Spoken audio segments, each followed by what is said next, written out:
దేవుని బిడ్డలారా, సామెతల పుస్తకం 31వ అధ్యాయం పరిశుద్ధ గ్రంథంలో నుండి సామెతల గ్రంథము 31వ అధ్యాయము 10వ వాక్యం నుంచి మనం చదువుదాం. గుణవంతురాలైన భార్య దొరకడం అరుదు. ఆ గుణవంతురాలైన భార్య ఎలాంటిదనంటే ముత్యము కంటే అమూల్యమైనది. ఆమె పెనిమిటి ఆ గుణవంతురాలైన భార్య యందు నమ్మిక ఉంచుతాడు. చాలు, చదువు ఒకసారి ఇంగ్లీష్లో మాట.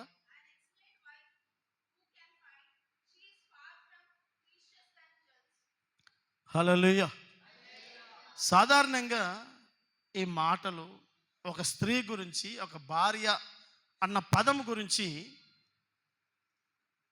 ఎక్కువ మొత్తంలో క్రైస్తవ సమాజంలో వివాహ సందర్భాల్లో మాట్లాడతారు. భార్య గురించినటువంటి వర్తమానం దేవుని ప్రజల వివాహ జరుగుతున్న వేడుకల్లో గుణవంతురాలైన భార్య గురించి మాట్లాడతారు. ఈరోజు ఈ పునరుత్థాన దినం ఇది పెళ్లి ప్రసంగం కాదు, కానీ మనలని పెళ్లి కుమార్తెగా చేసే వర్తమానం. హల్లెలూయా. చదవం గట్టిగా హల్లెలూయా. దేవుని సంఘ బిడ్డలారా, దేవుని యొక్క సముఖంలో ఒక భార్య గురించిన వర్తమానం ఈరోజు మనం ధ్యానం చేస్తున్నాం. ఎవరు ఆ భార్య అనంటే, భూ సంబంధంగా గుణవంతురాలుగా ఉన్న భార్యలైనా, మూర్ఖంగా ఉన్న భార్యలైనా ప్రపంచంలో ఆ బంధాలన్నీ భూమి మీదనే తెగిపోతాయి. ఇప్పుడు భూమి మీద శాశ్వత కాలం ఉండని బంధం, అది మంచిదైనా చెడుదైనా పెద్ద దాంతో ప్రయోజనాలు ఏమీ లేవు. ఒక శాశ్వత కాలం వరుడైనటువంటి మన ప్రభువుతో వివాహము చేసుకొని పోయే ఒక సంఘం గురించి ఈరోజు మనం ఆలోచించాలి. పరిశుద్ధ గ్రంథం దైవ సేవకుడైన పౌలు కొరింథీ సంఘానికి రాస్తంటాడు, సంగమా, నేను మిమ్ములను పవిత్రురాలైన కన్యకగా ఒక్కడే పురుషుడైన ఆ ప్రభువుకి నేను మిమ్ములను ప్రదానము చేశాను, ఎంగేజ్మెంట్ చేశాను. నీవు వరుడు అనబడుతున్న ప్రభువుకి సంఘమట ఒక ఎంగేజ్మెంట్, ప్రధానము చేయబడిన ఒక కన్యక అని బైబిల్ చలవిస్తుంది. సంఘాన్ని కన్యక అని అంటుంది. ఈ కన్యక రేపు వరుడైనటువంటి నా ప్రభువుతో వివాహం కాబోతున్న గడియలు ఆసన్నం కాబోతున్నాయి. హల్లెలూయా.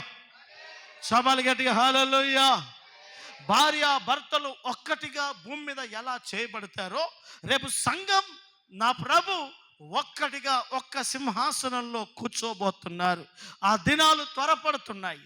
అందుకనే నేను భూమి మీద ఒక బ్రదర్ వివాహం చేసుకునే భార్య గురించి నేను మాట్లాడడం లేదు, కానీ ఒకవేళ ఒక దేవుని బిడ్డకి, ఒక దేవుని కుమార్తెగా బ్రతుకుతున్న ఒక విశ్వాసురాలు, గుణవంతురాలైన భార్య దొరికిన చాలా సంతోషమే. కానీ బైబిల్ చెప్తుంది అలాంటి మనిషి భూమి మీద దొరకడం కష్టమండి. ఇంకా చెప్పాలంటే అది అసాధ్యం, అది జరగదు. జరగని దానికోసం ఆలోచన చేయడం వ్యర్థం. ఇప్పుడు బైబిల్లో మనం నేర్చుకోవాల్సిన మాట ఏంటంటే, గుణవంతురాలైన భార్యగా సంఘం సిద్ధపడాలి. హల్లెలూయా. సంఘమా, మీరు నేను బాగా వినండి, మీరు నేను గుణవంతురాలు. ఎందుకు చెప్తున్నా వింటనా? బైబిల్ చెప్తున్నది, ఈ భూమి మీద ఎవడైనా ఎంత పెద్ద భక్తుడైనా ఆమె చాలా మంచి గుణలక్షణాలు కలిగిన మనిషిరా అని అన్నంత మాత్రాన ఎవడు చేసుకోడు. కారణం, శరీర సంబంధిగా బ్రతుకుతున్న ఈ భూమి మీద ప్రతి వాడికి అపోజిషన్, ఎదుటిగా ఉన్న మనిషి, ఆమె స్త్రీ అయినా పురుషుడైనా, శరీర సౌందర్యం కూడా వాడు ఖచ్చితంగా చూస్తాడు. ఆమె సౌందర్యవంతురాలై ఉండాలి, గుణము ఉన్నా లేకపోయినా. ఒకవేళ గుణము కలిగి ఉన్నా మరీ అధ్వానంగా మనకు ఉంటే మాత్రం ఎవడు చేసుకోడు. మరి ఈ మాట ఎవరికి గురించి మాట్లాడుతుంది అని అంటే, శరీరమే లేకుండా గుణముతో అలంకరించుకొని రేపు దేవుణ్ణి ఎదుర్కోబోయే సంఘాన్ని సూచిస్తుంది. హల్లెలూయా, సబాలిషరి హల్లెలూయా. రేపు సంఘం మహిమలో రేపు ప్రభుని ఎదుర్కోబోతుంది. మట్టి శరీరం మహిమ ధరించుకుంటుంది. అంటే ఈ బాహ్య దేహం, ఈ శరీర సంబంధమైన సౌందర్యం ఏముండదిగా. ఈ శరీరమే లేకుండా ఒక ఆత్మ సంబంధమైన మహిమ కలిగిన దేహముతో రేపు సంఘం దేవుణ్ణి ఎదుర్కోబోతుంది. కనుక శరీరం ఉన్న ప్రతిదానికి సౌందర్యం ఖచ్చితంగా లెక్కలోకి వస్తుంది. కనుక శరీరమే లేనప్పుడు ఆ శరీర సౌందర్యమే లెక్కకు రాదు. కనుక మరి ఏంటి లెక్కలోకి వచ్చేది అని అంటే, సంఘం గుణవంతురాలైన సంఘమై ఉండాలి. హల్లెలూయా, చదమౌషర్ హల్లెలూయా, హల్లెలూయా, చబలుషర్ హల్లెలూయా. గుణం, చాలా జాగ్రత్తగా నా మాటలు వినండి. సంఘం అలంకరించుకోవడానికి పరిశుద్ధ గ్రంథంలో, ప్రకటన గ్రంథం 19వ అధ్యాయంలో ఇంకా చాలా పర్యాయాలలో పరిశుద్ధ గ్రంథం రాయబడ్డ మాట ఏంటంటే, ఒకసారి ఆ మాట దయచేసి చదువుదాం. ప్రకటన పుస్తకం 19వ అధ్యాయం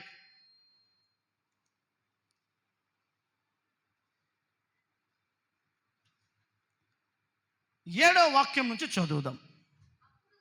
అప్పుడు గొప్ప జన సమూహమును, శబ్దములు, విస్తారమైన జలముల శబ్దమును, బలమైన ఉరుముల శబ్దమును పోలిన ఒక స్వరము సర్వాధికారియు ప్రభువునగు మన దేవుడు ఏలుచున్నాడు, ఆయనను స్తుతించండి. ఇదిగో బాగా వినండి. గొర్రె పిల్ల అనబడుతున్న మన యేసయ్య వివాహ మహోత్సవము సమయం ఆసన్నమైంది. ఇదిగో గొర్రె పిల్ల అని పిలువబడుతున్న యేసు క్రీస్తు ప్రభుల వారి భార్య భూమి మీద సంఘము తనను తాను సిద్ధపరుచుకుంటున్నది.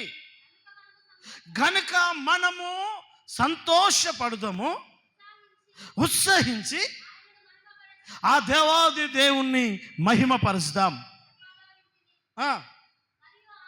మరియు బాగా వినండి, ఆమె అనగా సంఘం ధరించుకోవడానికి ప్రకాశములను నిర్మలములనైన సన్నపు నార బట్టలు ఆమెకి ఇయ్యబడెను.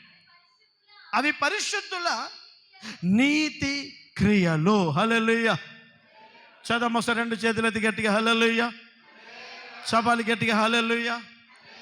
పరిశుద్ధులు అనబడుతున్న దేవుని సంఘం, ఇదిగో మీరైనా నేనైనా యేసు రక్తంలో ఎమ్మింగ్ తక్కువ చేయి, యేసు రక్తంలో కడగబడినటువంటి తన ప్రజలు తమను తాము అలంకరించుకుంటున్నారట. సంఘం బాగా వినండి దయచేసి, మీ హృదయాలు బాగా విశాలపరుచుకొని దేవుని మాటలు క్షుప్తంగా మీరు ఆలోకించండి. భూమి మీద ఒక పెళ్లి కుమార్తె వరుడి పక్కన కూర్చోవడానికంటే ముందు తనను తాను దేంతో అలంకరించుకుంటుందని అంటే, శరీర సంబంధమైన వస్త్రాలతో అలంకరించుకుంటాది ఆవిడ. తన ఆభరణములతో, వస్త్రములతో ఒక సౌందర్యవంతురాలైన పెళ్లి కుమార్తెగా అలంకరించుకొని వరుడి పక్కన కూర్చుంటుంది ఈ భూమి మీద పెళ్లి కూతురు. మరి రేపు మహిమ కలిగిన దేవాతి దేవుని మధ్యాకాశంలో జరిగే గొర్రె పిల్ల యొక్క వివాహ ఉత్సవం, వివాహ సంబంధమైన ఒక అద్భుతమైన సంతోషకరమైనటువంటి ఆ గడియలలో సంఘం రేపు ప్రభు యొద్ద తన వరుడైనటువంటి మహిమ కలిగిన దేవుని పాద సన్నిధానంలో ఒక పెళ్లి కుమార్తెగా రేపు నిలబడబోతుంది. పెళ్లి కుమార్తెగా నీవు, నేను, ఈ భూమి మీద ఉన్నటువంటి సకల పరిశుద్ధులు రేపు దేవుని వివాహము చేసుకునే సంఘం రేపు నిలబడబోతుంది. నిలబడబోతున్న సంఘం దేనితో అలంకరించుకోవాలి? భూమి మీద ప్రభువునందు మృతి చెందిన ప్రతి మనుష్యుడు మట్టికి మన్ను అయిపోతాడు కదా. ఒక అలంకరించుకున్న అనుభవంతో రేపు ప్రభు దగ్గర ఎలా నిలబడగలడు? ఏ వస్త్రము అతన్ని చనిపోయిన తర్వాత అతని దేహానికి చుట్టినా అది మట్టికి మన్నైపోతుంది కదా. ఈ శరీరం మట్టికి మన్నైపోతుంది కదా. రేపు ప్రభు యొద్ద నిలబడే మహిమ గల దేహానికి ఈ వస్త్రముతో అలంకరించుకునే అవసరత ఏమీ ఉండదు. మరి ఎలా అలంకరించుకొని రేపు నిలబడాలి అని అంటే ఆత్మ సంబంధమైన అనుభవాలతో రాస్తాడు. ఆవిడ నీతి క్రియలతో నీతియుక్తమైనటువంటి క్రియలతో అలంకరించుకుంటుంది. హల్లెలూయా. మన క్రియలే మనకు అలంకారం. ఇంకా చెప్పాలంటే మన భాషలో మన గుణములే మనకు అలంకారము. చెప్పండి ఏంటి? మన గుణమే మనకు అలంకారం. అదే విషయాన్ని దైవజనుడైనటువంటి పేతురు తన పుస్తకాన్ని రాస్తూ చదువుతారా? అపోస్తలుడైన పేతురు రాసిన మొదటి పుస్తకం 3వ అధ్యాయం 4వ వాక్యాన్ని చదువుదాం. 3వ అధ్యాయం సాధువైనట్టు ఇంకొంచెం ముందు చూద్దాం.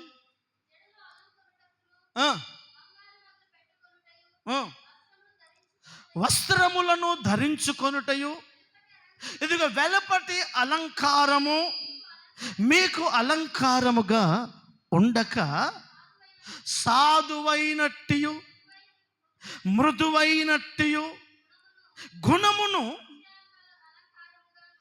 అక్షయ అలంకారముగా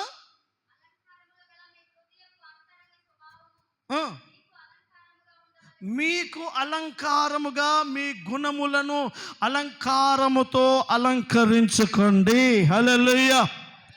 చదాం సంతోషంగా హల్లెలూయా. చబాలు షర్ హల్లెలూయా. దానికి తక్కువ చేసి దానికి ఎక్కువ పెంచి ప్రైజ్ ద లార్డ్. హల్లెలూయా. చాలా జాగ్రత్తగా అదే పేతురు రాసిన మొదటి పుస్తకం 2వ అధ్యాయం 9వ వాక్యం ఒకసారి చదువుదాం. అయితే సంగమ మీరు 2వ అధ్యాయము 9వ వాక్యం, చీకటిలో నుండి ఆశ్చర్యకరమైన వెలుగులోనికి మిమ్ములను పిలిచిన వాని గుణాతిశయములను ప్రచురము చేయు నిమిత్తము. చాలు. హల్లెలూయా. చదాం ఒకసారి సంతోషంగా హల్లెలూయా. సకల పరిశుద్ధులు సంఘ బిడ్డలు మన మూల పితరులు వారు వారి జీవితాలను ఏ విధంగా అలంకరించుకున్నారు, వారు ఎలా సిద్ధపడ్డారు అని అంటే, సంఘం దేనితో అలంకరించుకోవాలి అని అంటే గుణముతో అలంకరించుకోవాలి. చెప్పండి, దేంతో అలంకరించుకోవాలి? చెప్పండి దయచేసి నోరు. దేంతో? గుణం. నీవు రేపు దేవుని యొద్ద నిలబడే ఆ సౌందర్యం ఏంటో తెలుసా? నీ గుణమే నీకు అలంకారం. ఈ అలంకారం నేను వేసుకున్న షర్టు, నువ్వు కట్టుకున్న డ్రెస్సు, ఈ శరీరానికి నువ్వేమైతే అలంకారంగా కట్టుకున్నావో అది ఈ శరీరానికే తప్ప నీ అంతరంగానికి కాదు. మరి అంతరంగము, నీ ఆత్మీయ స్వభావం దేంతో అలంకరించుకోవాలి అని అంటే నీ గుణముతో అలంకరించుకోవాలి. గుణము రేపు దేవుని ఎదుట ఒక అద్భుతమైన అలంకారముగా మీకు నిలబడి ఉంటుంది. హల్లెలూయా. చపాలు గట్టిగా హల్లెలూయా. చదాము షర్ హల్లెలూయా. అందుకే మన మూల పితరులందరూ అదే పేతురు తన పుస్తకాన్ని రాస్తుంటాడు. మొదటి పేతురు పుస్తకం ఇప్పుడు చదివిన ఆ 3వ అధ్యాయములో కింద 5వ వాక్యంలో అంటాడు, అటువలే పూర్వము దేవుని ఆశ్రయించిన పరిశుద్ధ స్త్రీలను తమ స్వపురుషులకు లోబడి ఉండుట చేత. అమ్మ దేంతో అలంకరించుకున్నారట? లోబడి ఉండుట చేత. అంటే లోబడే అనే ఒక గుణం వారికి ఎలా మార్చాడు దేవుడు? ఒక అలంకారంగా మార్చాడు. నేను ఈరోజు మీకు చెప్పాలనుకున్న ప్రాముఖ్యమైన విషయం, సంగమ రేపు ప్రభు ఎదుట నీవు నేను నిలబడడానికి ఒక అలంకరణ కావాలి. సంఘం దేంతో అలంకరించుకోవాలో తెలుసా? గుణముతో అలంకరించుకోవాలి. చెప్పండి దేంతో? చెప్పండి, నోరు తెలుసు. దేంతో? గుణముతో. హల్లెలూయా. క్యారెక్టర్. చెప్పండి ఏంది? క్యారెక్టర్, స్వభావం. ఈరోజు సంఘాలు దేవుని ప్రజలు శరీర సంబంధమైన వాటి మీద ఉన్నంత ఫోకస్, శరీర సంబంధమైన వాటి మీద ఉన్నంత శ్రద్ధ అంతరంగ స్వభావాల మీద లేదు. అసలు సంఘానికి దేవుని వాక్యం ఇస్తున్న డెఫినేషన్ ఏంటో తెలుసా? చీకటిలో ఉన్న నిన్ను ఆశ్చర్యకరమైన తన వెలుగులోకి మిమ్మల్ని ఏ దేవుడైతే పిలిచాడో, బాగా వినండి, నన్ను మిమ్మలను ఒకప్పుడు లోక సంబంధమైన వాటిలో ఉన్న మనల్ని నా ప్రభు తన కృపతో పిలిచాడు. పిలిచిన మనం యేసును స్వరక్షకుడిగా అంగీకరించాం. ఆయన ప్రశస్తమైన రక్తంలో బాప్తిసం తీసుకున్నాం. ఆయనను రక్షకుడిగా దేవుడిగా అంగీకరించి సాగిపోతున్నాం. ఇప్పుడు బైబిల్ చెప్తుంది, ఎందుకు నిన్ను పిలిచానో తెలుసా? పిలిచిన వాని గుణాలు కొన్ని ఉన్నాయి. అక్కడ అంటున్నాడు, మిమ్ములను పిలిచిన వాని గుణాతిశయములను మీరు ప్రకటించాలి. నేను క్రైస్తవుడను అని నా మెడలో సిలువతో నేను సమాజానికి చూపిస్తే లాభమేం లేదు. నేను ఒక దైవజనుడను అని నా తెల్లని వస్త్రముతో చూపిస్తే లాభమేమి లేదు. నేను దేంతో నా ప్రజలకు నా దేవుణ్ణి, నా ప్రభువుని నేను ప్రమోట్ చేయాలి అని అంటే నా వ్యక్తిత్వ స్వభావములో ఉన్న గుణములను బట్టి. హల్లెలూయా, చదమగటి హల్లెలూయా. గుణం, సంఘం గుణములు కోల్పోతున్న దినాలు ఇవి. సంఘం చూడడానికి బాగానే కనపడుతుంది. దేవుని ప్రజలు మాట, పాట, ఆరాధన బాగానే ఉంది.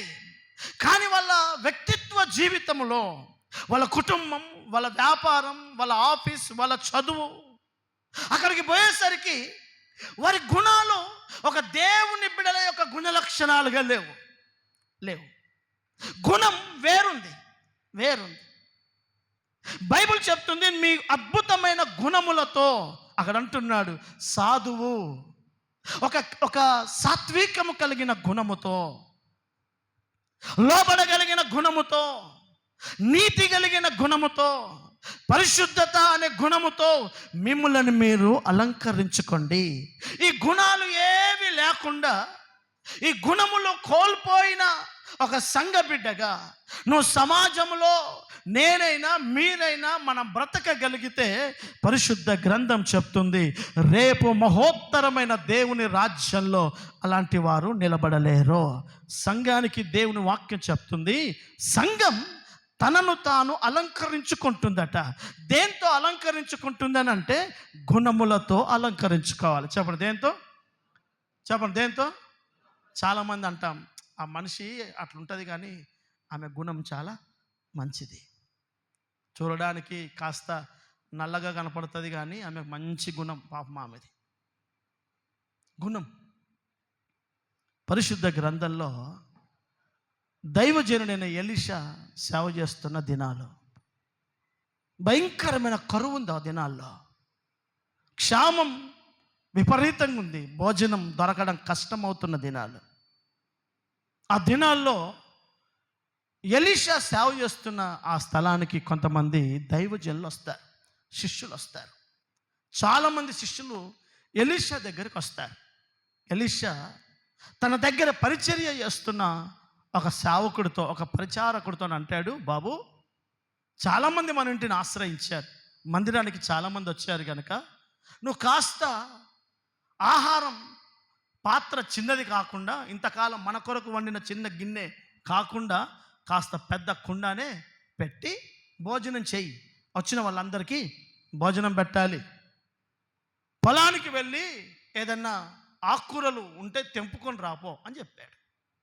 ఈ శిష్యుడు అన్నం భోజనం చేశాడు. కూర ఆకుల కోసం అలా పొలానికి, ఆ ప్రాంతానికి వెళ్ళినప్పుడు బైబిల్ చెప్తుంది, అక్కడ ఒక అద్భుతకరంగా పచ్చగా కనబడుతున్న ద్రాక్ష తీగలు దొరికాయట. చెప్పండి, ఏం తీగలు? ద్రాక్ష తీగలు పచ్చగా, మంచి, చూడడానికి ఆకర్షణంగా ఉన్నాయి. అవన్నీ తెంపుకున్నాడు, ఒడిలో పెట్టుకున్నాడు. అద్భుతకరంగా వచ్చిన అతిథులకు మంచి ఆహారం వండొచ్చని ఆ ద్రాక్ష తీగలన్నీ తెంపుకొని ఇంటికి వచ్చి శుభ్రంగా కడిగి మంచిగా కుండలో ఉప్పు కారం ఏం వేయాలో, ఎన్ని మసాలాలు వేయాలో అన్ని వేసి వండాడు. వండిన తర్వాత అందరు అలా కూర్చున్నారు. అందరు అలా కూర్చున్న తర్వాత భోజనం వడ్డిస్తూ వడ్డిస్తూ వెళ్తే సేవకులు భోజనం తిని కేకేసేసాడు, అరిచేసాడు. ఎందుకనంటే అక్కడ బైబిల్ చెప్తుంది, దేవుని బిడ్డలారా, రాజులు 2వ రాజుల పుస్తకం 4వ అధ్యాయం 38వ వాక్యం నుంచి ఒకసారి చదువుదాం. 2వ రాజుల పుస్తకం 4వ అధ్యాయం 38వ వాక్యం. ఎలీషా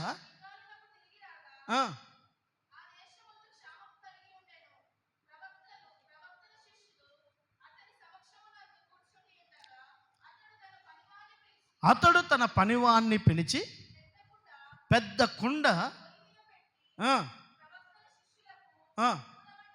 కూర వంట చేయుమని సెలవిచ్చెను. అయితే ఒకడు కూర ఆకులు ఏరుటకు పొలములోనికి పోయి వెర్రి ద్రాక్ష చెట్టును చూసి, దాని గుణం పాపం వీడికి అర్థం కాలేదు, దాని గుణము ఎరగక ఆ తీగలను తెంపి ఒడి నిండా కోసుకొని వచ్చి వాటిని తరిగి కూర కుండలో వేసెను. తినుటకు వారు వడ్డింపగా ప్రవక్తల శిష్యులు రుచి చూసి, దైవజనుడా, కుండలో విషము ఉన్నదని కేకలు వేసెను. హల్లెలూయా. చదవమ్మా ఒకసారి చేతులు ఎత్తి గట్టిగా హల్లెలూయా. బాగా వినండి. ఈ చెట్టు కూర చెట్టే. ఈ చెట్టు పేరు ద్రాక్ష చెట్టు. ఈ ద్రాక్ష ఆకుల గుణం ఈ సేవకుడికి అర్థం కాలే. బాగా వినండి. పైకి బాగానే ఉంది, కానీ దాని గుణం అర్థం కాలే ఈ మనిషికి. అవి తెంపుకొచ్చాడు, తరిగాడు. బాగా వినండి. కోసాడు, చిన్న చిన్న ముక్కలు కోసాడు. మంచిగా ఏం వేయాలో, ఎందుకంటే అతిథులు వచ్చారు, గెస్ట్లు వచ్చారు కనుక ఎంత రుచిగా చేయాలో అంత రుచిగా చేయడానికి ఈ మనిషి ప్రయాసపడుతున్నాడు. ఎన్ని మసాలాలు వేసి ఎంత కోసి ఎంత రుచిగా వండడానికి ప్రయత్నం చేసినా దాని గుణం మాత్రం పోలే. చెప్పండి, దాని గుణం మాత్రం పోలే. వడ్డించేసరికి ఆ సేవకులు అంటారు, అయ్యా కుండలో విషమున్నది. హల్లెలూయా. అంటే ఆ ద్రాక్ష చెట్టు గుణం ఏంటి చెప్పండి? ఆ ద్రాక్ష చెట్టు గుణం ఏంటి చెప్పండి? ద్రాక్ష చెట్టు గుణం ఏంటి? విషం. ఇంగ్లీష్ బైబిల్లో ఉంటుంది, మరణం ఉంది అక్కడ అని రాస్తాడు.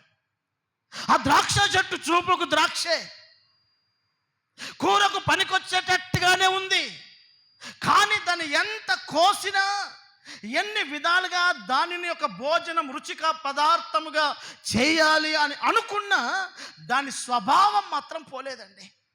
నా చిన్నప్పుడు ఒక వేమన పద్యం చెప్పేవారు, ఎలక తోలు తెచ్చి ఏడాది ఉతికిన నలుపు నలుపే కానీ తెలుపు కాదు.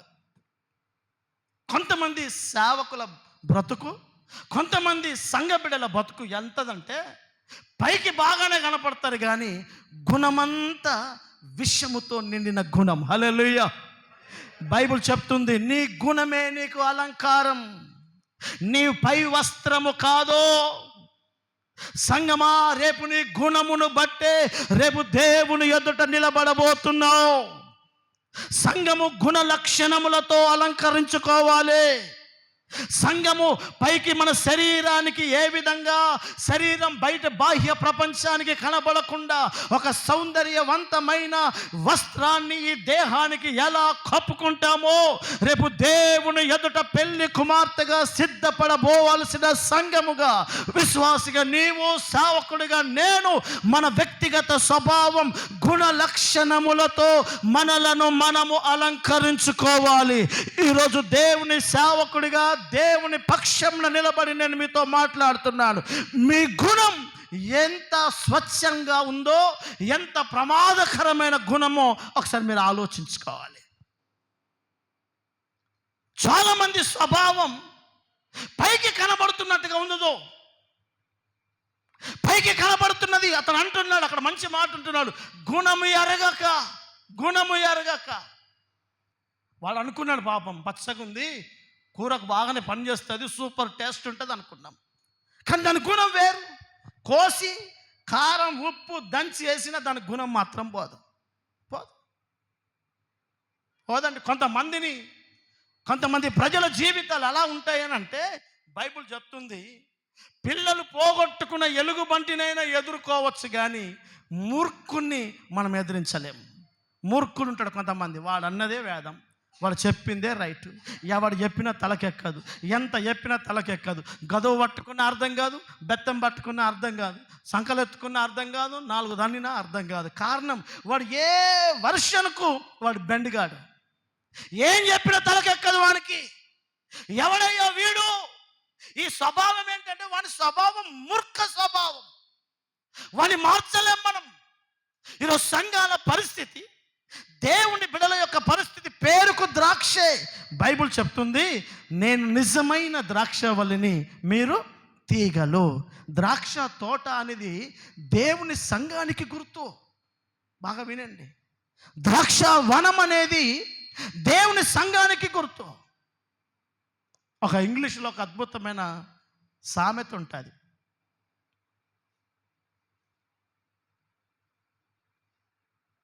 క్యారెక్టరే మొదటి అందం. చెప్పండి, అందం ఏంటి మనిషికి? చెప్పండి, ఏమందం? బుగ్గల? ఏంటి మన క్రైస్తవుని యొక్క స్మార్ట్ ఏంది? దేవుని బిడ్డల యొక్క స్మార్ట్నెస్ ఏంటండి?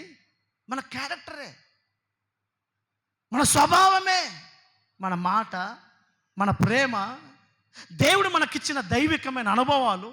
ఒక తోటి వ్యక్తితో పెద్ద చిన్న, తండ్రి, యవనస్తుడు, ఎవరితో ఎలా ఉండాలి, ఎవరితో ఎలా ప్రవర్తించాలి, మన మాట విధానం, మన ప్రవర్తించే ప్రవర్తన, ఇవే మన సౌందర్యాన్ని ఎక్స్పోజ్ చేస్తాయి. హల్లెలూయా. బైబిల్ చెప్తుంది, గుణము లేని స్త్రీ పంది ముక్కున ఉన్న బంగారు కమ్మితో సమానం. మంచి ముత్యం లాంటి కమ్మ చేపించి, అర్థమవుతుందా? కొంతమంది పెట్టుకుంటారు కదా, ఒకటే కమ్మ ఇంత పెద్దగా ఉంటుంది, ముక్కుకు పెద్దగా గోండోలు పెట్టుకున్నట్టుగా.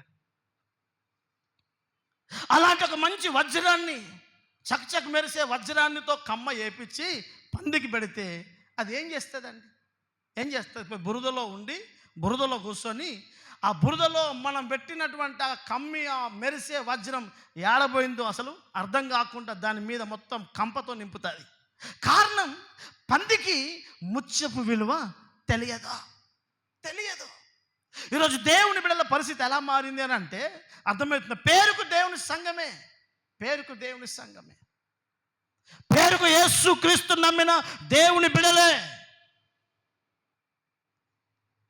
పేరుకు అబ్రహాం, ఇస్సాకు, యాకోబులు, సలోమి, మగ్దలేని, మరియా అనే పేర్లు ఉంటాయి.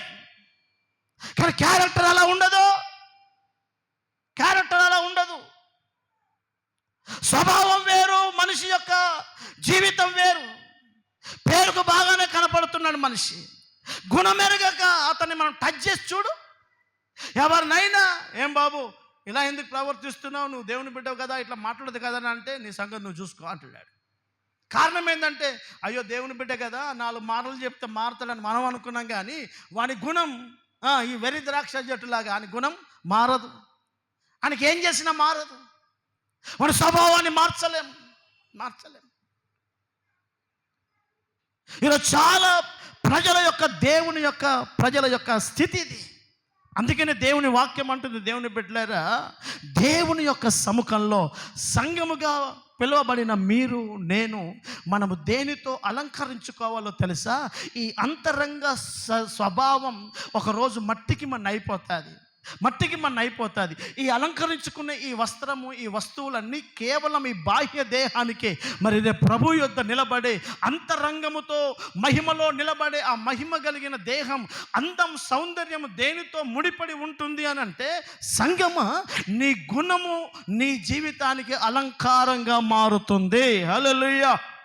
అందుకే నేను ఒక మంచి గుణ లక్షణములతో అలంకరించుకోవాలి. ఒక బ్రదర్గా నీ గుణం ఎలా ఉండాలి, ఒక యవన బిడ్డగా నీ గుణం ఎలా ఉండాలి, ఒక స్త్రీగా నీ గుణ లక్షణం ఎలా ఉండాలి. అర్థమవుతుందండి? ఒక వివాహమైన స్త్రీగా, ఒక యవన బిడ్డగా, ఒక దైవజనుడిగా, ఒక సేవకురాలిగా మన స్థాయికి తగినట్టుగా మన గుణ లక్షణాలతో మనం బ్రతకాలి. హల్లెలూయా. చావాలి గట్టిగా హల్లెలూయా. చాలామంది అంటారు, నువ్వు నన్ను అనవసరంగా గెలకద్దు, మన మునుపటి రూపాన్ని చూస్తావు, నేను నువ్వు అనుకున్నంత మంచోని కాదు అంటే ఆడే చెప్తున్నాడు. ఏమని? మునుపుది ఇంకా పోలే, ఇంకా అట్నే ఉన్నది. ఇప్పటిదాకా అందరం ఏమనుకున్నామంటే పాపం మారు మనసు పొందాడు, బాప్తీసం పొందుకున్నాడు, మునుపటి అన్నీ పోయినామని మనం అనుకున్నాం. మునుపటి అన్నీ పోయినాయని మనం అనుకున్నాం. నా సంగతికి తెలియదు, నేను ముందు గుండాను, నాకు మళ్ళీ లేచిందనంటే మళ్ళీ ఆ రూపం మళ్ళీ వస్తుంది అంటే అర్థమైంది. ఆ రూపం ఏడుంది? ఏడనో పోలే, ఇంకా అన్ని లోపట్నే ఉంది. అందుకని అప్పుడప్పుడు పైకి వస్తుంది. సౌలు మీద అప్పుడప్పుడు దయ్యం వచ్చి పోయినట్టు వీళ్ళకు అప్పుడప్పుడు ఒరిజినల్ రూపం బయటకు వచ్చేస్తుంది. వాళ్ళ గుణం తెలంగాణలో ఒక సామెత అంటారు కదా, కుండ పగిలినా మంచిదే కానీ కుక్క గుణం తెలిసిపోయింది అన్నట్టు. అర్థమవుతుంది. కొంతమంది గుణం టచ్ చేస్తే దొరికిపోతుంది. అబ్బా, ఈ మనిషితో అనవసరంగా మనం పెట్టుకోదురా భయ్, ఏదో పిల్లోడు కదా 4 మాటలు చెప్తే మారుతాడు అనుకున్నాం, కానీ వాడు పిల్లోడిలాగా లేడు, వాడు పెద్ద పెద్ద ఆలోచనలు ఉన్నాయి, నీ సంగతి నువ్వు చూసుకో అనే స్థాయిలోకి వచ్చేసాడు. వాడిని అనవసరంగా టచ్ చేసి మన నెత్తెవుడు పాడు చేసుకోవాలని చెప్పి కొంతమంది గుణ లక్షణాలు అప్పుడప్పుడు బయటకు వస్తాయి. అర్థమవుతుందా? జాతి రత్నాల్లాగా అప్పుడప్పుడు బయటకు వస్తాయి. ఎక్కడి నుంచి వచ్చాయంటే ఉన్నాయి లోపలనే, అప్పుడప్పుడు వస్తాయి బయటకి. మన స్వభావాలు బయటకు వస్తాయి, మన వ్యక్తిత్వ లక్షణాలు బయటకు వస్తాయి. ఇదిగో దేవుని సేవకుడు అంటున్నాడు, అది కూరకు పనికొస్తుంది, దాన్ని భోజనం చేసి నలుగురికి ఆశీర్వాదకరంగా కడుపు నింపుతుంది, దాన్ని భోజనంగా మార్చు. ద్రాక్షావనంలో ఉన్నటువంటి తీగ నలుగురికి కడుపు నింపగలిగేటట్టుగా ఉంటుందేమో అనుకున్నాం, కానీ అది కడుపులో విషయాన్ని నింపుతుంది అనుకోలేదు ఆయన. అందుకే ఆ పనివాడు అంటున్నాడు, దైవజనుడు ఇది కూరకు పనికిరాదు, ఉప్పు కారం మసాలాలు వేసి దాన్ని దంచిన, దాన్ని కోసి, దాని రూపములన్నీ మార్చిన, దాని క్యారెక్టర్ మాత్రం పోలేదయ్యా. కుండలో ఉడికించినప్పటికీ కూడా అది విషముగానే ఉన్నది తప్ప అది ఆశీర్వాదకరమైన స్వభావముగా మారలేదు. హల్లెలూయా. అందుకే నా సంఘ బిడ్డలారా, ఈ కడవరి దినాలు సంఘంలో గుణాలు ఉండాలి, గుణముతో అలంకరించుకోవాలి. నిన్ను చూసినప్పుడు ఒక సహోదరిగా, ఒక సహోదరుడిగా నిన్ను చూసిన ఎదుటివాడు చాలా మంచోడండి, చాలా నెమ్మదస్తుడండి, చాలా ఓపికమంతుడండి, మంచి ప్రవర్తన కలిగిందండి, ఈ సిస్టర్ చాలా ఓపికమంతురాలండి. ఇవన్నీ ఏంటి? ఒక బంగారు హారములో పొదగబడిన వజ్రాల వలె నీ వ్యక్తిత్వ జీవితంలో ఉన్న నీ స్వభావాలు ఉంటాయే, నీ గుణాలు ఉంటాయే, ఆ గుణములే నీకు సౌందర్యాన్ని మోసుకొని వస్తాయి. హల్లెలూయా. ఆ గుణముతో సంఘం అలంకరించుకోవాలి అని బైబిల్ చెప్తుంది. గుణవంతురాలైన భార్యగా సంఘం తీర్చిదిద్దబడాలి. హల్లెలూయా. సంఘం దేవుని బిడ్డలారా ఎలాగూ మారాలి అంటే, రేపు నా దేవుడు, మనం ఆరాధిస్తున్నటువంటి మన ప్రభు, నా దేవుని బిడ్డలారా రేపు వివాహం చేసుకునే, రేపు ఆయన సింహాసనంలో ఆయన కుడి పక్కన కూర్చునే సంఘం ఎలాంటిదో తెలుసా? దేవుడు అంటున్నాడు, నా ఎదుట రేపు నిలబడే సంఘం, నేను వివాహం చేసుకునే నా యొక్క సహవాసం, నా సంఘం ఎలాంటిదో ఉండాలంటే గుణవంతురాలైన సంఘముగా మారాలి. ఈరోజు సమాజం ఎలా ఉందో మనకు అనవసరం అండి. బయట వాడు ఎలా సిద్ధపడుతున్నాడో సిద్ధపడతలేదో వాడి జీవితం వాళ్ళు లెక్క చెప్పుకుంటాడు. దేవుడు నీతో నాతో మాట్లాడే మాట మన గుణములను అక్కడ అంటున్నాడు. దేవుని బిడ్డలారా, శారా, రిబ్కా మన మూల పితరులు వారి భర్తల ఎడల దీనత్వము, లోబడే మనస్తత్వము, సాధువైన మనస్తత్వము, వారి గుణమును అలంకారముగా ఎలా అలంకరించుకున్నారో సంగమ యజమానుడైనటువంటి మన దేవుని ఎదుట రేపు మీరు నేను నిలబడబోతున్నాము కనుక మన గుణమే రేపు దేవుని ఎదుట నిలబడుతుంది. హల్లెలూయా చెప్దాము షర్గా హల్లెలూయా. పరిశుద్ధ గ్రంథంలో నేను ఒక మాట చెప్పి నేను ముగిస్తాను. దేవుని బిడ్డలు దేవుని రాజ్యం చేస్తున్నటువంటి సౌలు కాలంలో, సౌలు కూడా ఇశ్రాయేలీయుడే, దేవుని నమ్మిన బిడ్డే. దేవుని అభిషేకం అతని తల మీద ఉంది. రాజుగా దేవుడు అతన్ని అభిషేకించాడు. 40 ఏళ్ళు ఇశ్రాయేలు ప్రజలను పరిపాలన చేశాడు. దావీదును ప్రతి క్షణము శత్రుత్వముతో కడుపులో విషం పెట్టుకొని, వీడు ఉంటే నాకు ప్రమాదం, ఈ దావీదు కనుక బతికి ఉంటే రేపు నాకు రాజ్యం ఉండదు, నా కొడుకు రాజు కాలేడు, దావీదు చచ్చుడే కావాలి అని చెప్పి అకారణంగా పగబట్టి దావీదును 40 ఏళ్ళు తరుముతున్నాడు ఈ మనిషి. ఆడున్నాడని తెలిస్తే ఆడికి పోతాడు, ఈడ ఉన్నాడని తెలిస్తే ఈడికి పోతాడు. నిలువ నీడ లేకుండా దావీదును సౌలు తరుముతున్నాడు. ఒకడా రెండా అండి? దావీదు అనుకుంటే క్షణం కాదు సౌలును చంపడానికి, కానీ దావీదు ఆలోచనలు వేరు. హల్లెలూయా. దావీదేమో సౌలును ఇతడు దేవుని చేత అభిషేకించబడిన వాడు అని దావీదు చూస్తున్నాడు, కానీ సౌలు దావీదును మాత్రం వీడు నా పగోడు అని అంటున్నాడు. బాగా వినండి, మనం చూసే విధానం చూడండి. ఇశ్రాయేలు పరిపాలన చేసిన రాజులలో యెజెబెలు యొక్క భర్త ఉన్నాడు, అతని పేరు ఆహాబు. నాబోతు యొక్క ద్రాక్ష తోటను అతన్ని చంపి ఆ తోటను యాక్టిఫై చేసుకుంటాడు. అప్పుడు ఏలియా ఆ యొక్క ఆహాబును కలవడానికి వెళ్ళినప్పుడు ఆహాబు అంటాడు, నా పగవాడా, నేను నీ చేతిలో పడ్డానా? ఇప్పుడు ఏలియా ఆడికి ఎట్లా కనపడుతున్నాడట ఎట్లా కనపడుతున్నాడు? పగోడు. ఏలియా పగోడా? ఏలియా సేవకుడు పగోడుగా ఉన్నాడా? అంటే ఈ మనిషికి ఉన్నది ఉన్నట్టుగా చెప్పి నువ్వు చేసేది తప్పు అని ఖండించే సేవకుణ్ణి ఆ యొక్క ఆహాబు ఎలా చూస్తున్నాడంటే పగోడిగా చూస్తున్నాడు. చాలామందికి ఈ విధంగా ఉంటాయి. ఎదుటి మనిషిని పగవాడిగా చూస్తున్న తత్వం సౌలుది. దావీదేమో సౌలును దేవుని చేత అభిషేకించబడిన రాజుగా చూస్తున్నాడు. రాజా అని ఈయన పలుకుతున్నాడు, ఈయననేమో పగోడిగా ఈయన చూస్తున్నాడు. బాగా వినండి. ఒకరోజు సౌలు పడుకున్నాడు యుద్ధానికి వెళ్ళి. దావీదు దేవుని సముఖంలో సౌలు నిద్రపోయిన తర్వాత ఆ యొక్క ఈటెను, నీళ్ల బుడ్డిని, అతని పక్కన ఉన్నటువంటి ఆ ఈటె, యుద్ధం చేసే ఈటెను, అతడు తాగడానికి పెట్టుకున్న నీళ్ల బుడ్డిని తీసుకొని మౌనంగా వెళ్ళిపోతాడు. అంత దూరం వెళ్ళిన తర్వాత దావీదు అంటాడు, అయ్యా నేను నీ దగ్గరికి వచ్చి నీ పక్కన ఉన్న ఈటెను, నీ పక్కలో ఉన్న నీళ్ల బుడ్డిని తీసుకొచ్చాను, కానీ నేను నిన్నేం చేయలేదు. నువ్వు పగబడితే నన్ను తరుముతున్నావు, కానీ నాకు నీ మీద ఏం పగలేదయ్యా. అనవసరంగా నన్ను నువ్వు తరుముతున్నావు, నా ద్వారా నీకు ఎలాంటి ప్రమాదం ఉండదు, నేను నీకే కీడు చేయను అని దావీదు అరిచినప్పుడు ఇప్పుడు సౌలు ఒక అద్భుతమైన మాట మాట్లాడతాడు. ఆ మాట వస్తుంది చూడండి. మొదటి శామ్యూయేలు పుస్తకం 24వ అధ్యాయం. శామ్యూయేలు మొదటి పుస్తకం 24వ అధ్యాయం 17వ వాక్యం.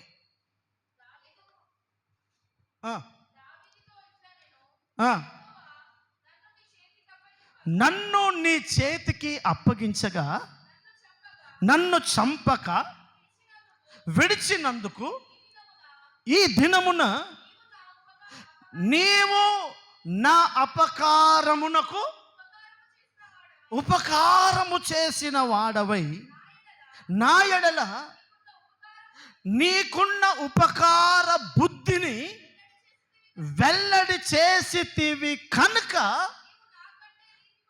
నీవు నాకంటే నీతిపరుడవో. హల్లెలూయా. చదమ గట్టిగా హల్లెలూయా. సౌలు అంటున్నాడు, దావీదా, నేను నీకెంతో అపకారం చేస్తూ వచ్చాను, నిన్ను చంపడానికి. నిన్ను నిలువ నీడ లేకుండా, నీకు విరామము లేకుండా నేను తరుముతూనే వస్తున్నాను.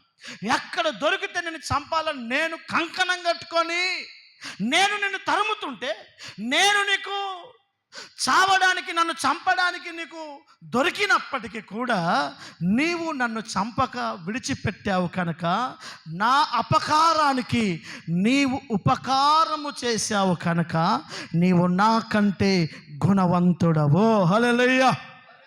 చదవ గట్టిగా హల్లెలూయా. ఇప్పుడు దావీదుకున్న మనసు, సౌలుకున్న మనసు చూడండి. సౌలు యొక్క గుణం ఏంటంటే శత్రువును లేకుండా చేసుకోవాలి, నాకంటే యోగ్యుడైన దావీదును ఉంచకుండా తీసేయాలి. అదే దావీదు యొక్క మనసులోని గుణం ఏంటంటే అతడు దేవుని చేత అభిషేకించబడ్డవాడు, అతడు దేవుని బిడ్డ, ఈ మనిషి దేవుని విశ్వాసి, ఈ మనిషి దైవజనుడు, మనం కీడు చేయొద్దు. ఒకవేళ అతను మనకు కీడు చేసిండొచ్చు కానీ మనము కీడు చేయొద్దు. హల్లెలూయా. ఇది కదా గుణం అంటే. గుణం అంటే దీన్ని అంటారు కదా, అర్థమవుతుందండి? గుణం అని దేన్ని అంటారు? నీ యొక్క వ్యక్తిత్వ స్వభావం అది. ఈ గుణములతో దేవుడు మనల్ని అలంకరించాలని ఆశపడుతున్నాడు. ఈరోజు సంఘ బిడ్డలైన మీరు, దేవుని సేవలో ఉన్నటువంటి నేను అలాంటి గుణములు కలిగి ఉన్నామా చూసుకోవాలి. మనకెవడైనా అపకారం చేస్తే, మనకెవడైనా కీడు చేస్తే, మనకెవడైనా నష్టం చేస్తే నువ్వు నిండు మనసుతో ఆ మనిషికి ఉపకారము చేసేటట్టుగా ప్రవర్తిస్తావా అండి? ఆలోచించు. నీ భక్తి ఎలా ఉండాలి అని అంటే పైన కనపడొద్దు, అది అంతరంగంలో ఒక ముత్యము లాంటి గుణములతో నిండిపోయి ఉండాలి. హల్లెలూయా. చదవం గట్టిగా హల్లెలూయా. హల్లెలూయా. వాడు మనకు అంతంత కీడు చేశాడు, వాడికి మేలు చేయడం మనకు అవసరమా? అవసరం లేదు. వాడి పాలన వాడు ఏమన్నా కానీ అని అనుకొని కఠినంగా మారమా? దేవుని వాక్యం అంటుంది దావీదు గుణం సౌలు గుణంలాగా లేదండి. చాలామంది గుణాలు అన్ని వెర్రి ద్రాక్ష గుణాలాగే ఉన్నాయి ఈ తరంలో. 10 ఏళ్ళైనా చర్చికి వచ్చి 1000 ప్రసంగాలు విన్నా ఆ మనిషి గుణం మారలేదు. ఈ ద్రాక్ష తీగను కోసి కూర అండి దానికి ఎన్నో రకాల మసాలాలు పెట్టి రుబ్బినా దాని గుణం మారదు. విషయం ఎన్నో సంవత్సరాల మందిరానికి వస్తున్నా చాలామంది స్వభావాలు మారడం లేదు. నేను అంటున్నాను, గుణము మారకుండా, నీ గుణము నీ స్వభావం మారకుండా, నీ అంతరంగ క్యారెక్టర్లో మార్పు అనేది ఏమీ లేకుండా నువ్వు చేసే భక్తిని ప్రభు ఎదుట ఎలా నిలబడగలదండి? దావీదు అంటున్నాడు, అయ్యా నువ్వు నాకెంతో కీడు చేశావు, నన్ను చాలా ఏడిపించావు. 1 రోజు 2 రోజులు కాదయ్యా, 40 ఏళ్ళ నుంచి నువ్వు నన్ను బాధ పెడుతూనే ఉన్నావు. నువ్వు పెట్టిన బాధ తలంచుకుంటే అది నేను సహించలేకపోతున్నాను. భార్య, పిల్లలు, కుటుంబం నిలవ లేకుండా చేస్తున్నావు. నువ్వు క్షేమం కరువైపోయింది నువ్వు చేయబట్టి మాకు. అయినా నేను నీకు మేలు చేస్తాను తప్ప ఎప్పుడు కీడు చేసే మనిషిని కాదు. హల్లెలూయా. అంత మంచి గుణం అండి, అలాంటి అద్భుతమైన గుణం అండి. ఈరోజు దేవుని బిడ్డగా, ఒక భార్యగా నీ భర్తకు, ఒక భార్యగా, ఒక కోడలుగా, ఒక చెల్లెగా, ఒక అక్కగా నీ క్యారెక్టర్ను ఆలోచించు. అపకారాన్ని మనసులో ఉంచుకొని మళ్ళీ అపకారం, రివెంజ్, పగ తీసుకోవడమేనా? లేకపోతే అపకారము చేసినప్పటికీ కూడా శాతనైతే ఉపకారము చేయగలిగే గుణముందా? హల్లెలూయా. ఈ గుణాలే రేపు మనలను అలంకరిస్తాయి. బాగా వినండి, ఈ గుణాలే అండి మనకు అలంకరిస్తాయి. చాలామంది గుణాలు ఉండవు ఇవి. పరిశుద్ధ గ్రంథం చెప్తుంది, గుణవంతురాలైన భార్యగా సంఘము సిద్ధపడాలి. హల్లెలూయా. గుణవంతురాలైన భార్య ఎలాంటిది తెలుసా? ముత్యము కంటే గొప్పది, ముత్యము కంటే గొప్పది. ముత్యములతో అలంకరించబడిన నూతన యెరూషలేము వలె సంఘం గుణముతో అలంకరించబడాలి. గుణం 24 గంటలు ఆ మనిషి గురించి ఈ మనిషి గురించి మాట్లాడుకుంటూ, అర్థమవుతుందా, టార్గెట్ చేస్తూ వ్యతిరేక భావజాలముతో మనం మాట్లాడుకుంటూ ఉండొద్దు. బైబిల్ చెప్తుంది, సాధువైనట్టి సాత్వికము కలిగిన, ఓపిక కలిగిన, లోబడగలిగిన గుణముతో అలంకరించుకోవాలి. 3 అక్కడ అంటున్నాడు, దేవుని బిడ్డలారా, నీకెవడు కీడు చేసినా నీవు వారికి మేలు చేయగలిగే, ఉపకారము చేయగలిగే గుణముతో నీవు నింపబడాలి. 4వ ఒక మాట పరిశుద్ధ గ్రంథంలో ఒక మనిషిని గురించి రాయబడింది. అతని పేరు నాబాలు. చెప్పండి, ఏం పేరు? చెప్పండి, నోరు ఏం పేరు? నాబాలు. నాబాలు పేరు నాబాలు. నాబాలు అంటే అర్థం ఏంటి? అతని క్యారెక్టర్ ఎలాంటిదేనంటే, దేవుని బిడ్డలారా, ఒకరోజు దావీదు సేవకులను పంపిస్తాడు. బాగా డబ్బు ఐశ్వర్యం కలిగిన మనిషి ఈయన నాబాలు. కోటీశ్వరుడు, పేరుకు కోటీశ్వరుడే. కొంతమంది ఉంటారు, సమృద్ధి ఉంటుంది కానీ చాలా కొంచెం గుణం ఉంటాయి. ఒక మనిషికి పెట్టాలంటే చేతులు అస్సలు బయటకి రావు, అస్సలు రావు, అస్సలు రావు. సత్యం చెప్పమంటారా? ఇవ్వగలిగిన స్వభావం లేని వాడికి ఎక్కువ ఉంటుంది, ఉన్నోడికి ఉండదు. ఉన్నోడికి ఉండదు. విశ్వాసులైన గవర్నమెంట్ ఉద్యోగం ఉంటుందా? 10,000 ఇస్తుంది ఒక్కసారి సంవత్సరానికి. పేదోడు ఉంటాడా? నెలకు 2,000 ఇస్తాడు. తర్వాత సంవత్సరానికి లెక్క పెడితే ఈయనే ఎక్కువైతాయి. ఇవ్వాలి, చేయాలి, ఏమన్నా చేయాలి అన్న తపన పేదోడికే ఉంటుంది. కొంతమంది గొప్పలు అట్లా కనపడతారు, ఫిగర్స్ అంతే, ఏం కాదు వాళ్ళతో. లోకంలోనైనా, సంఘంలోనైనా, ఇంకా చెప్పాలంటే సేవకులలోనైనా అంతే. సేవకులలో కూడా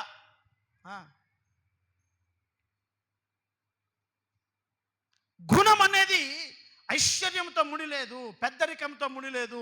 అది అంతరంగంలో దాచి ఉంటుంది. అది పేదవాడైనా గొప్పవాడైనా. నా దేవుని పిల్లలారా, ఇతడు ఒక కోటీశ్వరుడు, ఐశ్వర్యవంతుడు. నాబాలు దగ్గరికి దావీదు పని వాళ్ళని పంపిస్తాడు. నా పని వాళ్లకు నాకు కొంచెం ఆహారాన్ని పంపించాను. కోటీశ్వరుడివి, నీకేం కొదవలేదు, కొంచెం ఆహారాన్ని పంపించు అని అంటే, దావీదు ఎవడు? ఆయన పనులకు నేనెందుకు ఆహారం పెట్టాలి? నా గొర్రెలు, నా మందలు, నా సంపాదన నేను తినాలి. మిగిలితే బడెత్తనుగా నీకు మాత్రం పెట్టేదే లేదు. హల్లెలూయా. చాలా గట్టిగా హల్లెలూయా, హల్లెలూయా. ఈ స్వభావం బాగుంటుంది సిస్టర్స్ లోపల. వాళ్ళ ముందే వాళ్ళకి ఇవ్వద్దు అని అనుకున్నప్పుడు వాళ్ళ ముందే ఇంకొక ఆమెను పిలిచి ఆమెకి ఇస్తుంది. ఆమె చూస్తున్నప్పుడు, వింటున్నప్పుడు. అంటే అర్థమైందంటే నీకు మాత్రం ఇచ్చేదే లేదు. హల్లెలూయా. బాగా వినండి, దావీదుకి తన సేవకులకి మనిషి ఇవ్వడానికి ఇష్టపడలేదు. ఆ మనుషులు మౌనంగా వెళ్ళిపోయారు. ఇప్పుడు తన భార్య అబీగాయాలు దావీదు కాళ్ళ దగ్గర చదువుతుంది, ప్రార్థన చేస్తుంది, వినతి చేస్తుంది, మాట్లాడుతుంది. ఏమని మాట్లాడుతుంది? ఒక మాట మీరు చూడండి ఒకసారి. అదే సామ్యూయేలు మొదటి పుస్తకం 25వ అధ్యాయం 24వ వాక్యం చదువు ఒకసారి. నా ఏలిన వాడ, నా భర్త దోషము దయచేసి ఆయన మీద మోపక నా మీద ఉంచుము. నీ దాసురాలనైన నన్ను మాటలాడనిమ్ము. నీ దాసురాలనైన నేను చెప్పు మాటలను ఆలకించుము. నా ఏలినవాడా, ఇదిగో తన భర్త గురించి చెప్తుంది. ఈ దుష్టుడైన ఈ నాబాలును నువ్వు దయచేసి అతని మాటలను, అతని ప్రవర్తన మీద నువ్వు మనసు పెట్టకు. అతని పేరు, అతని గుణమును సూచించుచున్నది. అతని పేరు నాబాలు, మొరటుతనము అతని సార్. ఏం గుణం మాట చెప్పండి, ఏం గుణం? ఆ మాట వస్తుంది చదువు. హల్లెలూయా, చదమ గట్టిగా హల్లెలూయా. పేరు నాబాలు, గుణము మోటుతనం, మొరటోడు, కఠినత్ముడు. భార్య చెప్తుంది, వాడి దగ్గర దయ, ప్రేమ, కనికరం ఏముండదు, ఏముండదు. నా భర్త పేరు నాబాలు, పేరుకు ఐశ్వర్యవంతుడే, అతని గుణం బాగా కఠినం. బాగా వినండి, దేవుని బిడ్డల యొక్క మనస్సు బైబిల్ ఏమని చెప్తుంది తెలుసా? అంత్య దినములలో నా బిడ్డల హృదయములను, రాతి గుండెను తొలగించి మాంసపు మెత్తని గుండెను నేను ఇస్తాను.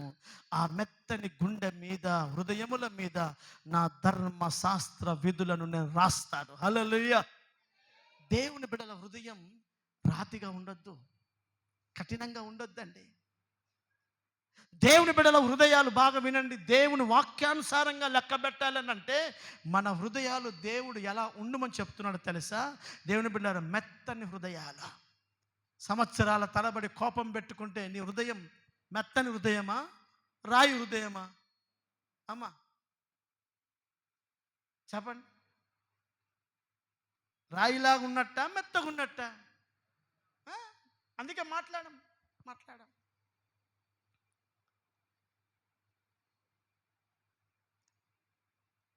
అద్వేష భావాలు పోవు, అద్వేషం, కోపం, ఇంకా లోక సంబంధమైన అవే అనుభవాలు లోకంలో అత్త కోడళ్లకు, ఆడబిడ్డలకు, అర్థమవుతుందా, తమ్ముడి భార్య, అన్న భార్యలకి ఈ మధ్యలో ఉంటాయి. నువ్వు దేవుణ్ణి నమ్మినావు, నీకు ఆ స్వభావాలు ఉండొద్దు, దైవికమైన అలవాట్లు ఉండాలి. హల్లెలూయా. నీ తోటి వ్యక్తిని నువ్వు దేవుని బిడ్డగా, నీ తోటి విశ్వాసరాలుగా చూడాలి తప్ప ఇంకా నువ్వు ఒక ఆడబిడ్డగానో, అర్థమవుతుందా, నీ మరదలుగానో, నీ వదినగానో ఆ భావజాలనతో చూసి ఇంకా పగ, కోపం, కక్ష ఇవి పెంచుకోవద్దు. ఇవి నీ గుణానికి చాలా ప్రమాదం, నీ ఆత్మీయ జీవితానికి చాలా ప్రమాదం. ఆమెను వరుసతో, భావనతో, బంధుత్వంతో కాక నీ తోటి విశ్వాసురాలు, దేవుని బిడ్డ అన్న ఒక అద్భుతమైన భావజాలంతో మనం గడపడం నేర్చుకోవాలి. గుణం అందుకని అంటున్నాడు దేవుని బిడ్డలారా, చాలామంది దేవుని బిడ్డల గుణం కఠినం. ఏం కఠినమో ఏందో మరి, అది పెద్ద విద్య అనుకుంటారో ఏందో నాకు అర్థం కాదు. అర్థమవుతుందండి, ఎంత చెప్పినా ఆ మనిషి మీద ఈ మనిషికి పగబోదు, కోపం పోదు. అవే మాటలు మాటికి అన్న మాటలే తీస్తారు, సంవత్సరం క్రితం అన్న మాటలే తీస్తారు. అర్థమవుతుందా? ఒకవేళ ఏమైనా కార్యక్రమం అయింది పోదామని అంటే నువ్వు పో నేను రాను అని అంటారు. నువ్వు పో నేను రాను అని అంటారు. అరే ఇద్దరం పోదాం కదా అని అంటే నువ్వు పో నేనెందుకు అంటే, ఇంకా ఆ మనిషి గుండెల్లో ఆ దైవికమైన అలవాటు రాలే. నీ గుణమును నువ్వు ఎలా మార్చుకుంటావో నీ ఇష్టం. అయితే ఒకటి మాత్రం సత్యం, నీ గుణాలు, నా గుణాలు దేవుని గుణము లక్షణములుగా గనక మారకపోతే మనము అలంకరించుకోలేని వధువుగానే మిగిలిపోతాం. పెళ్లి కుమార్తె సంఘం ఎలాగో అలంకరించుకుంటుంది అని అంటే నీతితో, పరిశుద్ధతతో, సాధువైనటువంటి సాత్వికమైన స్వభావముతో, అర్థమవుతుందని అండి, ఒక మంచి క్యారెక్టర్తో, గుణ లక్షణములతో అలంకరించుకుంటుంది ఈ కడవరి దినాలలో దేవుని సంఘం. ఒకవేళ నీ గుణములు నీకు అలంకారప్రాయంగా లేకుండా, నీ వ్యక్తిత్వ స్వభావాలు సరిగ్గా లేకపోతే బైబిల్ చెప్తుంది, నన్ను బైబిల్ వర్షన్ భాషలో చెప్పాలంటే నిన్ను నన్ను ఏమని పిలవాలంటే వెర్రి ద్రాక్ష అని పిలుస్తారు. అంటే గుణము లేని ద్రాక్ష అనేది దేవుని సంఘానికి గుర్తు. నేను నిజమైన ద్రాక్షవల్లిని అని ప్రభు చెప్పాడు. మీరందరూ తీగలు అని అన్నాడు. అంటే ఇక్కడ మనం చదివాం, ద్రాక్ష తీగ ఎలాంటి తీగ ఉందంటే ఇది ఒక వెర్రి ద్రాక్ష తీగ. ఎందుకు ఈ తీగ అంటే కడుపంత విషముతో నింపబడింది. ద్రాక్ష తీగలో ద్రాక్ష అనుభవాలు ఏమీ లేవు. అది నలుగురికి ఆహారంగా మారుతుందని సేవకుడు అనుకున్నాడు. దాని గుణం మాత్రం పోవడం లేదు. సంవత్సరాలు తరబడని మన దేవుని బిడ్డల యొక్క చాలా మంది గుణ లక్షణాలు మారడం లేదు. అందుకే నా ప్రియమైన విశ్వాస బిడ్డలారా, నీ గుణమే నీకు అలంకారం. ఆ గుణము లేని ద్రాక్షగా ఉండకు, గుణము లేని సంగముగా ఉండకు. గుణవంతురాలైన భార్యగా మనము ప్రభు రాకడకు సిద్ధపడుదుముగాక. ఆమేన్, ఆమేన్. పొద్దున్న లేస్తే అర్థమైందా, వేరే వాడి గురించి చెడు మాటలు మాట్లాడి, వాని గురించి వీడి గురించి మాట్లాడి, ఎవడు బాగుపడ్డా వారవలని తనముతో ఉండి, దావీదు మీద పగబెట్టుకున్న సౌలు వల్ల 24 గంటలు పగ పగ పగ పగ. ఎన్ని రోజులు పగబెట్టుకున్నాడు తెలుసా ఈ మనిషి? 40 ఏళ్ళు. ఎన్ని రోజులు? ఇక ఇంకేమైనా మిగిలిందా వయసుగా? ఇంకా చెప్పాలంటే ఇంకా పెట్టుకుంటుండే కావచ్చు, కానీ చచ్చిపోయింది ఆ మనిషి. చచ్చిపోయేదాకా ఇక గుణము చచ్చిపోయేదాకా పోలేదండి, చచ్చేదాకా పోలేదు. నా ప్రియమైన సంఘ బిడ్డలారా, నీ శరీరం ఒక అద్భుతమైన సౌందర్యంగా ఉన్నా రేపు మట్టిలో కలవాల్సిందే, అందహీనంగా ఉన్నా మట్టిలో కలవాల్సిందే. ఈ దేహంతో రేపు మనం దేవుణ్ణి ఎదుర్కోబోము. రేపు ఎదుర్కొనబోయే దేహం మహిమగల దేహం. ఆ మహిమ కలిగిన దేహానికి అలంకారం ఏంటయ్యా అంటే గుణమే. హల్లెలూయా, చదవండి హల్లెలూయా. కొంతమంది భూమి మీద చూడడానికి చక్కగా ఉంటారు, కానీ గుణాలు చాలా చెత్త గుణాలు ఉంటాయి. ఎట్లుంటాయి? చెత్త. చూపుకు బాగానే కనపడతారు, కానీ గుణం మాత్రం కంపు ఉంటాయి. చూడడానికి ఎలా ఉన్న లాభం నష్టాలు ఏమీ లేవు, కానీ గుణం అద్భుతకరంగా ఉండాలి. హల్లెలూయా. గుణమే నీకు అలంకారం. నువ్వు చూడడానికి తెల్లబట్టలు వేసుకొని మంచి పాట మంచి మాట బాగానే మాట్లాడుతున్నావు, కానీ నీ ఒరిజినల్ క్యారెక్టర్, నీ గుణం సరిగ్గా లేకపోతే నువ్వు పంది ముక్కులో ఉన్న బంగారు పోగు లాంటి దానివే. బాగా ఆలోచించు. చాలామంది పల్లెటూరు ప్రజలను చూడండి, దేవుని బిడ్డలు, వాళ్ళకి చదువు చక్కగా రాకపోవచ్చు, కానీ వాళ్ళు మంచి పరిశుద్ధ గుణ లక్షణాలు కలిగి ఉంటారు. వాళ్ళ దగ్గరికి పోతే వాళ్ళ మాట వాళ్ళ విధానాలు వేరుంటాయి. మంచి ఆప్యాయతతో ప్రేమతో మంచి స్వభావంతో మాట్లాడతారు. అందుకే నా ప్రియమైన సంఘ బిడ్డలారా, ఈ కడవరి దినాలలో పొలము అని అంటే దేవుని సంఘం. ఈ పొలములో నువ్వు ఒక వెర్రి ద్రాక్షలాగా ఎదగకు బ్రదర్. పొలములో దేవుని సంఘములో నువ్వు ఒక నిజమైన ద్రాక్షవల్లిలాగా ఉండు తప్ప వెర్రి ద్రాక్షలాగా అంటే గుణము లేని ద్రాక్ష. చెప్పండి, ఏం ద్రాక్ష? చెప్పండి, నోరు తెసి, ఏం ద్రాక్ష ఇది? గుణము లేదు. ఈమె గుణం మంచిది కాదండి అని అంట. గుణము లేని ద్రాక్షగా ఒక విశ్వాసిగా, ఒక సేవకుడిగా, ఒక సంఘముగా మనం ఎదగద్దు. మనం ఎలా ఎదగాలి తెలుసా? గుణవంతురాలైన ద్రాక్షగా, గుణవంతురాలైన సంఘముగా ఎదిగి రేపు గుణశీలుడైన యేసయ్య ప్రక్కలో కూర్చోగలిగే పెళ్లి కుమార్తెగా మనము ఎదుగుదుముగాక.